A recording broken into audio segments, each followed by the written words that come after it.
Uh, I'm Chris Savina with American Outdoor News. Today we're here with Mike Arnold, the author of Bring Back the Lions and Wildlife Biologist. Mike, thank you so much for coming on again. Oh, thank you, Chris. I always enjoy my time with you, especially if we're drinking adult beverages. Yeah, it was great to see you back in January at the Yeah. Dallas Safari Club convention. And, it was good to catch up and catch in a little bit more of a casual type of atmosphere. Absolutely. Yep. So you've had a lot going on since we last spoke.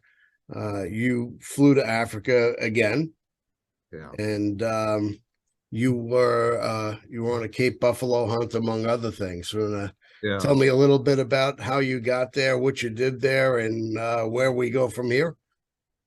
Yeah, thank you. Yes. So I'm to take a little bit of a step back. So you're right. I put out Bringing Back the Lions, the book last year, July 2022. It doesn't seem like could be that long ago. And that book is doing really well. And it focuses on Catada 11, as you know, Uh-huh. which is a hunting concession in Mozambique. While I wrote that book, and my wife gives me a hard time about this, she said, "Can't you just enjoy what you're doing and put it out there like a book?" This was my fifth book, but she said, "And just enjoy it for a while." And I said, "Well, I enjoy it," without thinking about another book. Well, while I was writing that, I realized that I need to think about conservation through trophy hunting, conservation through international hunting broadly, not Mm-hmm. just Mozambique, but to do it in developed countries and developing countries. So North America, and in Mexico and in Europe and all, Central Asia and that sort of thing. And of course, in Africa.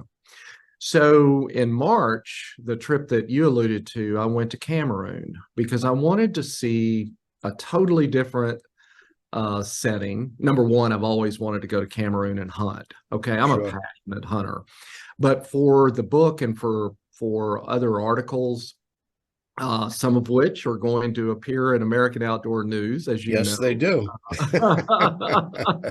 from this trip. But I put together this safari in Cameroon in the savannah, what they call the savannah area, which is a mixed forest grassland. It's not an out of Africa kind of savannah that maybe a lot of folks would think about. Yeah. One of the species that I did want to hunt there, one of the animals was a buffalo, and it's a West African savanna buffalo is the SCI designation for it. And it is one of these that doesn't have a big boss, like a Cape buffalo. Its horns are smaller. Body size is smaller as you go from the south, and many of your listeners, viewers will know this, but and I know you do, as you go from the south in Africa and you move up towards the equator and you curve left, you go Yep. west, you see that transition from the big, black, burly, Cape buffalo that you and I think about, and that both of us have taken all the way over to the dwarf forest buffalo, which is not what I hunted. It's transitional form that I hunted. When I was in Cameroon, I told my PH when I arrived, it was one of the species that we hunted, one of the animals. I said, I want a buffalo as red as my hair. And fortunately, I still have red hair. And to answer the question that keeps being, because I'm 65, answer the question that people ask me all the time. No, I do not color my hair. Thank you very much. This is genetics, okay? My mama's hair color, and it just hadn't gone gray yet. But he said, well, we can get you a red buffalo. And so they have this mixture. It's sort of like, though, I'll be honest, it's sort of like me going out wanting a cinnamon colored black bear. Okay. Okay, so you have those color phases in buffalo in that area. You have black, you have in between brown, red, like my hair color, to these black ones, to the anyway, mixed herds. But the red ones normally in this area are smaller than the black ones. So there's some kind of, I'm a geneticist, I'm a conservation geneticist, conservation biologist. And so, in fact, I'm talking to you from the University of Georgia's department head's office, Department of Genetics, because that's what I'm doing right now. I went nuts and told them I would do this for a little while. That's why I'm wearing a sports jacket, by the way. I don't hunt in this, just so everybody knows. But anyway, so the genetics is that you get these mixtures, and so you have a genetic variation, obviously, there, and you get red buffaloes and black buffaloes. And the red ones, they have these blonde hairs coming out of their ears. They have blonde highlights all over their, what we would, think of as their mane, and they're just gorgeous, and that's why I wanted one. And sure enough, we busted a lot of herds. The black ones normally were larger. My PH did not shoot me for turning down bigger, larger animals. Yep. So finally got the red one, and he's gorgeous. Well, there's that misconception that the Cape Buffalo is the big black Cape Buffalo, Black Death. Yep. But there are many different subspecies, yep, so to speak, of the Cape Buffalo within Africa. There's probably at least half a dozen, if I'm not mistaken. That's correct. You're exactly right. And that's that transition. You get them. So the one that I took in Mozambique, big old black thing that with the big boss and that sort of look to them, what we call a phenotype in science, but that look, that body form. And then you, once again, all the way over to the far western reaches in those dense tropical jungles where you get that dwarf buffalo. Someone asked me when they saw the photo of my red buffalo, the savanna buffalo, is that a dwarf forest buffalo? And I said, oh, no. No, it's still much larger than a dwarf forest buffalo. And also it was in totally wrong area. So, yeah. And now, while you were there, you started a rhino as well? No, we didn't do rhino work there. However, when we go back in June, so my wife and I are going back to Africa in June. We're flying into Johannesburg, and then we're going to Mozambique to Katata 11, where I wrote what I wrote the book about. And we're doing an update for Sports Afield. We've been asked to do an update on what they call the cats of Katata 11. So they've done 2 reintroductions that you and I have talked about. So the lions and the cheetahs. And they wanted, Sports Afield covered the first story about them putting the lions in, and then they put the cheetahs in 22, sorry. And so they want us to go back to Katata 11 and write about what's going on with the cats. And so we're going to do that. Then we're coming back to South Africa, where I'm going to hunt in the Eastern Cape, do a little bit of hunting for birds and bushbuck and black wildebeest, but also research for this new book that's this global look at how we do conservation through hunting. Then we go to the Kalahari area of South Africa, and that's where I was asked to come in, and we'll be working with a set of scientists on a huge property over there that has black and white rhino. And that's dart rhino. You and I had talked about this. I don't know if they're going to let me hold the dart gun or not. Well, hopefully they will, but I'm not sure. I've never shot a dart gun in my life. So we'll see.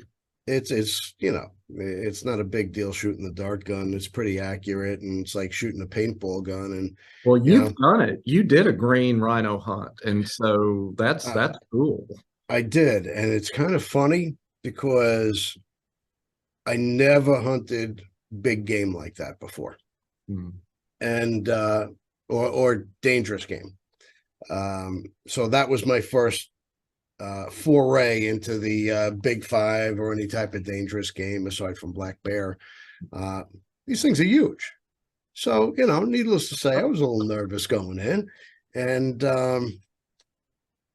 I hunted at Tam Safaris. I was with my friend Lorraine Lawrence, who hunted with me as well, and Mike Miller was our cameraman. So We see we come through the brush up through this creek and, the high grass and whatnot. We make our way through the thorn bushes and we see these two rhino. Hmm. So the PH tells me, he whispers, taps me on the shoulder, whispers, shoot the one on the left. And I'm hearing like Charlie Brown's teacher going, wah, wah, wah. So I shot the one on the right. I had a better shot. There you go. Hey, it went down. I saw the photo. That was a beautiful animal. It really was. And, it's funny. The trackers went after it. And we went back to the truck. We hopped into the back and, we followed the trackers. They were on horseback. And when we got there, the second rhino was not leaving his friend. He was standing guard and, the drug was taking effect and he was starting to go down. And as we pulled up, I'm sitting at the gate where the ladder is and it's open. And here comes this rhino charging at the truck right where I'm sitting. So I start pushing over a little bit and it's me, Mike, and Lorraine. I start pushing over a little bit. Mike nudges over, Lorraine nudges over, and it does a false charge and it backs off and charges again, comes a little closer, and it's probably within 3 feet. And I'm pushing to the side, and Mike's like, "Where do you want me to go?" I'm like, "I don't care, man." Okay, I think there's an object lesson here, Chris. Don't pay them before you go out to hunt the thing. Make sure they gotta get the money afterwards, or you're not worth anything. I think that's a take-home message. Pretty much. But it was funny. It was really funny, and it was a good time. It was the same as a regular hunt. Yeah. Except with a dart gun. Sure. As you know, the rhino don't go down right away. Yeah. So I think you're in for a treat. It's pretty exciting, as you know, and it's we got to get horn shavings and blood samples and hair samples and whatnot. Which it's a conservation hunt. You do what you need to do. Yep, I'm really looking forward to it. Unlike you, I have never seen rhinos of either one of those species in the wild. So this is going to be brand new for me as a biologist as well. I'm really excited, really, really excited to experience these animals. And the only reason they're there and the only reason that they're alive and still have their horns is because of hunters, funding this. And occasionally they'll have someone come in and take one of the really older males of black or white from this property, but it's only funded, Well, it's there's a lot of money being poured into conservation of the rhino. Anti-poaching efforts are really strong. And there's no medicinal purposes for them to steal the horn. Yeah, it don't do anything. Yep, absolutely. I mean, and the sad part about it is one of the questions I had for the guys and gals in Cotata 11 was, what are the next species that you're going to want to reintroduce here? And one of those, and you have to realize that, remind your listeners that the reintroductions aren't of non-native species, like the cheetahs and lions were there in this area in Cotata 11. Black rhinos were there, and that's one of the species they're looking at, but they said, we don't have the infrastructure yet. It's because you really have to have an army to protect them from and I'm not, from the poachers and because the poaching teams are hired by international people. Quite a lot of the money is coming from China, and it's known that the money pours in for poaching of elephants, poaching of rhinos, etc., from China, and that's big money. I mean, we're talking hundreds of millions of dollars. The African governments made a huge mistake a couple of years back. They confiscated a ton of elephant ivory and rhino horns and I mean, it was piles of it. Yeah. And they burned it. I know. If they put that out on the market, flooded the market, the values would go down, the demand would go down, Right. and the poachers say, hey, we're not making money doing this anymore. What are we going to do next? Yeah. That could have, alleviated the problem, right? Well, not completely, but it would have made a huge dent in it.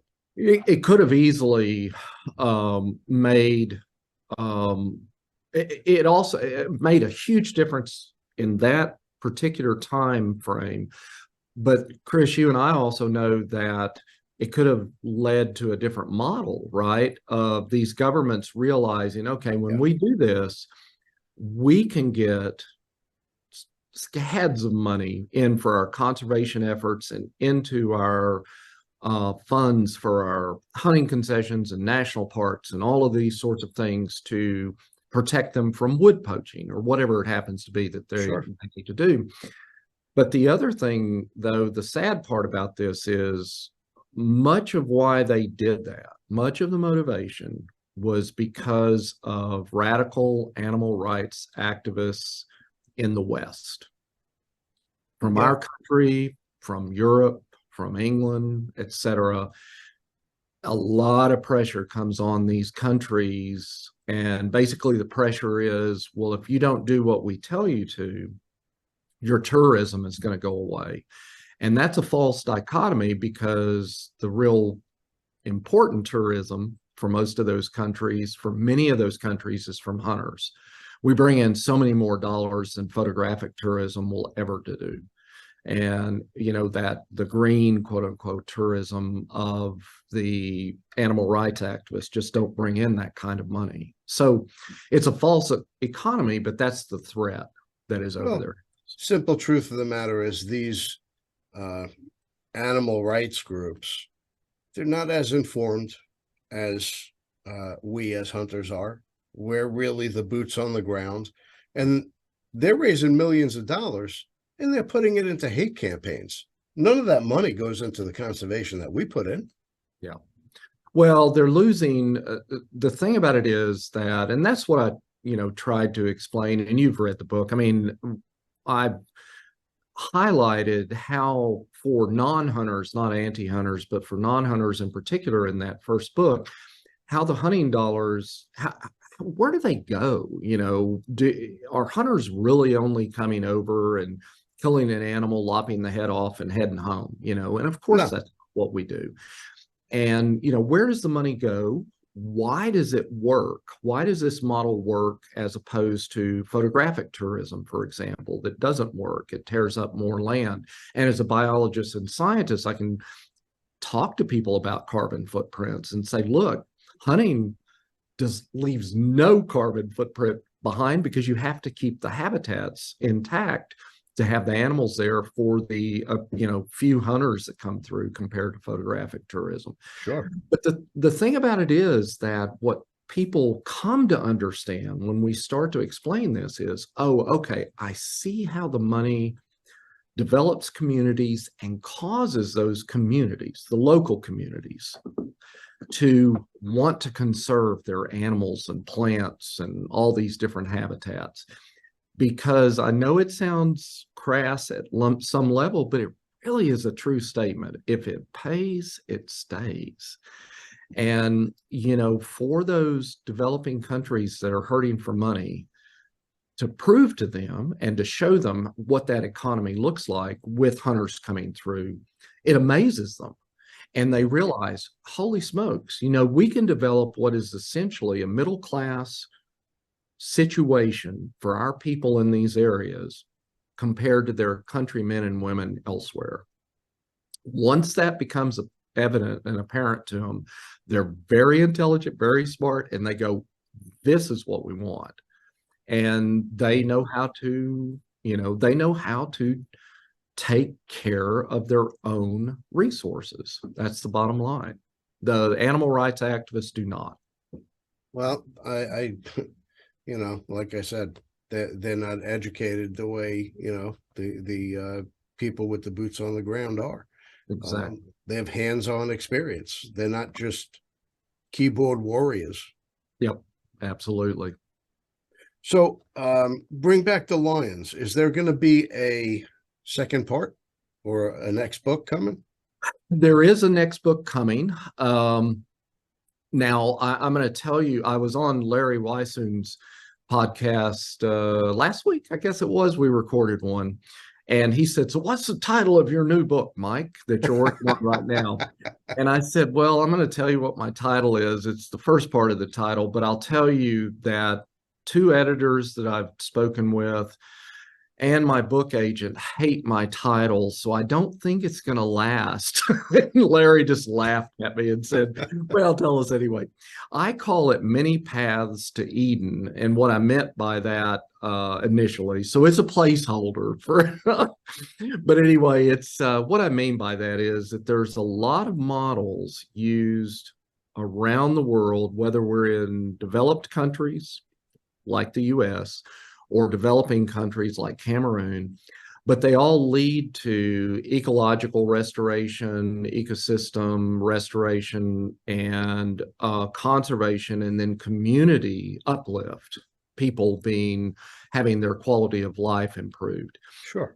So what I'm doing is right now is I'm doing the research. It's taken a little bit longer than the Cantata 11 book, just simply because I have to get to various areas in the world. But I have gotten to most of them so far. And now we'll go back to South Africa, look at, for example, in the Eastern Cape, you know South Africa well, but in the Eastern Cape, I'm looking at a situation where it's low fence, and so there.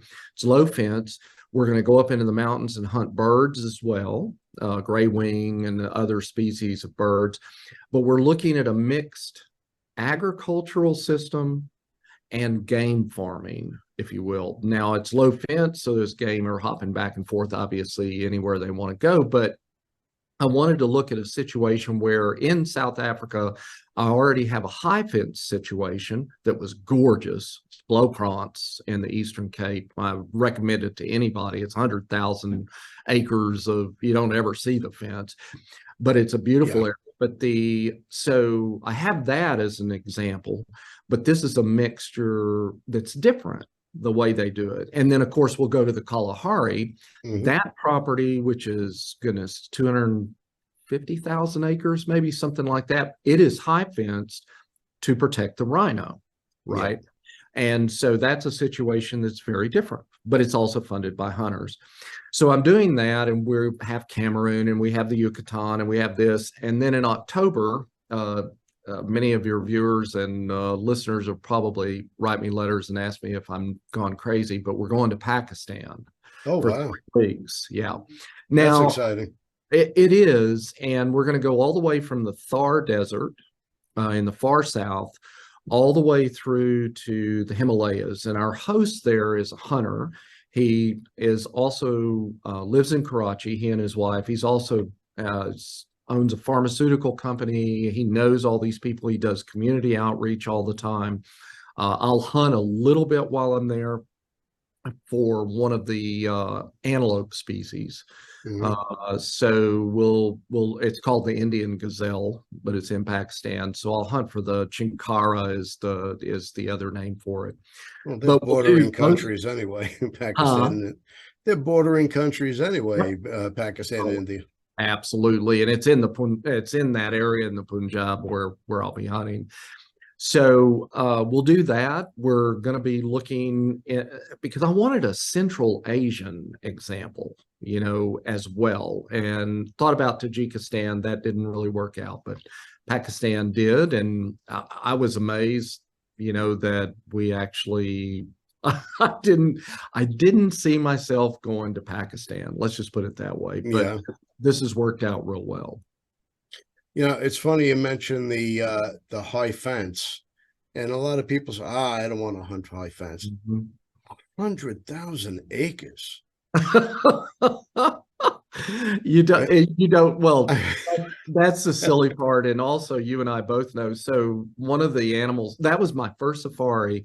I did go up into the mountains and hunt a Val Reebok that was not in a fenced area because they don't occur in fenced areas. That was actually my first species of African animal that I shot while I was there, was a volley. But the thing about it is, I would encourage anyone who wanted to go across and hunt, if the property is of sufficient size, and so many of them are so large, like this one, Blaugrund, 50,000, 100,000, 200,000 acres. You never see the I fence. can't even, I mean, I hunted high fence. It was 75,000 acres. It was, Yep. You didn't see fences. Well, no, and the Impala ram that I shot while I was there in the fenced area, we were driving down a road, and this road happened to bisect two sections that were, 60,000 and 40,000. But anyway, it doesn't matter. But anyway, there were high fences on either side, and we watched this Impala ram and all his ewes, his harem. They jumped over one high fence, ran across the road, jumped over the other high fence. So it doesn't really stop all these animals. Some don't do that, but most of them can absolutely jump these fences. So I'm actually, as we speak, I'm looking up. Long Island is almost 900,000 acres. So some of these concessions are almost a quarter or an eighth of Long Island. Absolutely. They're humongous. Once again, I mean, if you think about it, you just, well, I can attest to the fact, unless we tried, we would never see the fence. I mean, you can't cover the area. The concession in Cameroon was about the size. Now, it's not fenced, obviously, but it's about the size of the Blaugrund's property. And we covered so small of an amount of that Cameroon concession that I was just on and safari in March. I mean, I don't think most of us have a conception of what the size of these properties, like you said. Well, my hunting club was 600 acres. Yeah. Hey, it was nothing compared to these places. No, it's really not. I mean, you drive in and you're there, you're on your self-contained property, and it's wonderful. And also, the people have to understand that someplace like South Africa that has these fenced properties, the reason they're fenced is to protect the wildlife and protect oftentimes to protect the local human inhabitants as well, because properties can have cheetahs, they can have all sorts of different things on them that you don't want disturbing the agricultural situations that, the chickens, the ducks, the goats, the cattle, the whatever. And so the fencing, the privatization of this has, number one, led to explosions in numbers of animals, not just game animals. We're talking about songbirds and raptors, hawks and whatever else, and all of these different things, animals and plants that are not hunted or collected. So it's been a boon for the ecological systems there. Well, again, that's the trickle-down effect. It is part of the conservation that we do. Yep, and the employment of the locals and the schooling of the locals, as you will have seen, and where you were, and the medical treatment that they have because of the $100 going in is just phenomenal. Yep. And so what's next for you, Mike? Well, I've gotten you out to October, but I'm actually working on a trip to Spain, where I'll probably hunt mouflon. Oh, beautiful. Possibly chamois. Yeah, I know. I got to have some strong 25-year-old guide to lug me up the hills, I think, is what I've told them over there.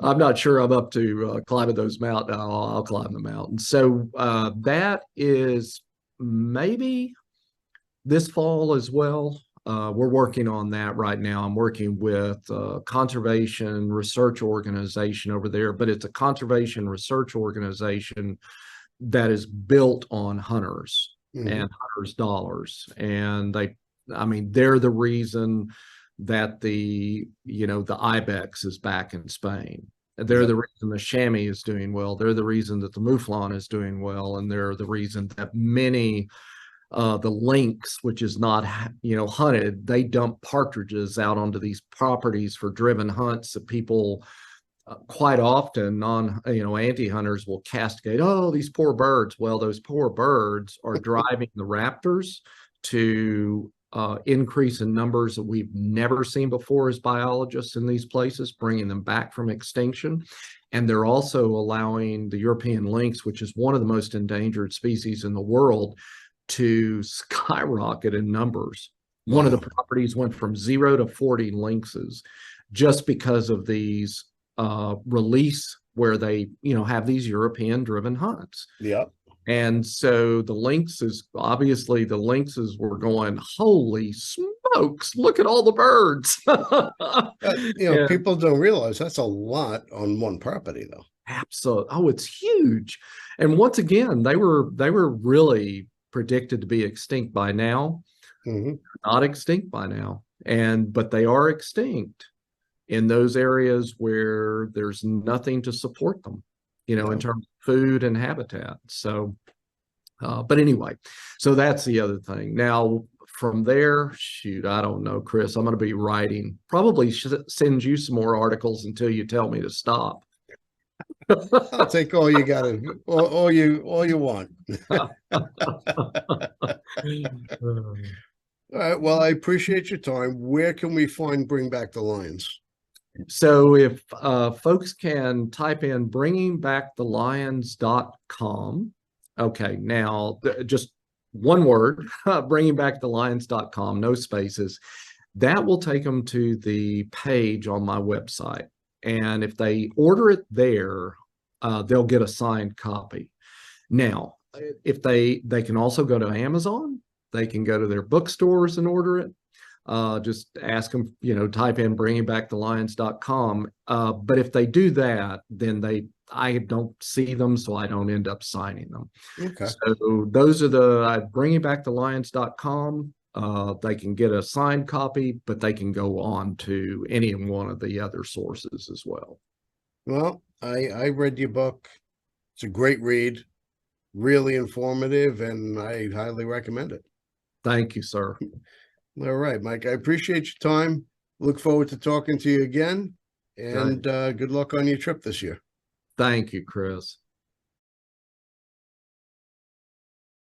We love our children. We protect them. We guide them. We prepare them for life in the world. With all that we do, from deep in our hearts, we cannot control all things. Life-threatening illnesses and disabilities affect far too many of our children each year. While we cannot change the circumstance, we can make dreams come true. Dreams to provide hope, to provide spiritual healing and strength, to provide moments of happiness and relief in the hardest of times. We can give a glimmer of light and hope in a time of darkness and despair. Join huntofalifetime.org to help make dreams come true, to provide hope for children with life-threatening illnesses and disabilities. Hunt of a Lifetime is a non-profit organization fulfilling dreams for hunting and fishing trips to youth 21 and under with life-threatening illnesses and disabilities. Visit huntofalifetime.org to learn how you can make a difference.